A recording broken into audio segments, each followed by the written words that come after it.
안녕하십니까. 저희가 이번에 준비한 내용은 SHB 미국 채권인데요. 그 중에서 단기 채권에 투자하는 펀드인데 그것도 아주 짧은, 어느 정도 짧으냐? 한 3개월 정도 됩니다. 즉 0.3Y, 0.28Y니까요. 그러니까 4분의 1년 정도 되는 거니까 3개월 정도라고 보시면 되겠습니다. 그러니까 너무나 이제 짧은 만기를 가지고 있는 국채에 투자하는 것이기 때문에 거의 뭐 기준금리와 거의 유사한 수준의 금리를 보상을 하는데, 지금 YTM을 보시면 5%가 채 되지 않고 있습니다. 그 이유가 최근 보시면 이제 SH ETF 가격이 좀 반등이 나오는데요. 금리가 올라감에도 불구하고 좀 반등이 나왔습니다. 원래 금리가 올라가면 채권 가격이 떨어져야 되는데 왜 이런 일이 발생하냐? 이제 거의 금리의 고점에 왔다 라는 기대가 채권 투자자 사이에서 반영이 되고 있는데, 특히 이런 이제 단기 채권에서도 이런 현상이 이제 보일 수 있는 이제 그런 상황인 게 된 것 같습니다.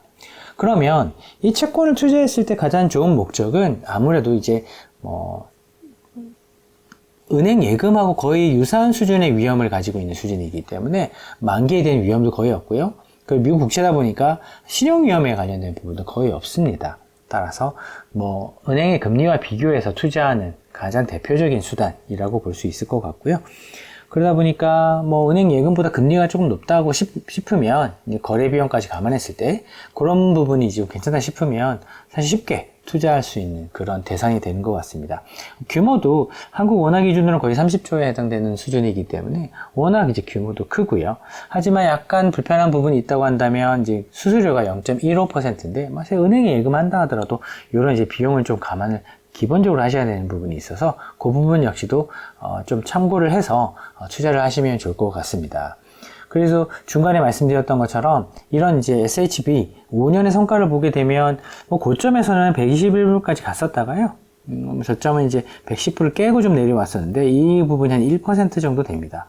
따라서 4%대 초중반을 가지고 있는 이제 만기 금리를 이제 감안을 했을 때 여기서 이제 금리가 실질적으로 이렇게 떨어진다고 하게 되면, 고점을 가지고 이제 떨어진다고 하게 되면 추가로 한 1%가 좀 못 미치는 수준의 캐피탈 게인, 이제 금리가 떨어져서 채권 가격이 올라가는 현상을 이제 경험할 수 있는데, 아무래도 초단기 국채, 그러니까 초단기의 만기를 가지는 국채다 보니까 금리 떨어진 부분에 있어서 크게 이제 가격이 크게 변하거나 그러지는 않습니다.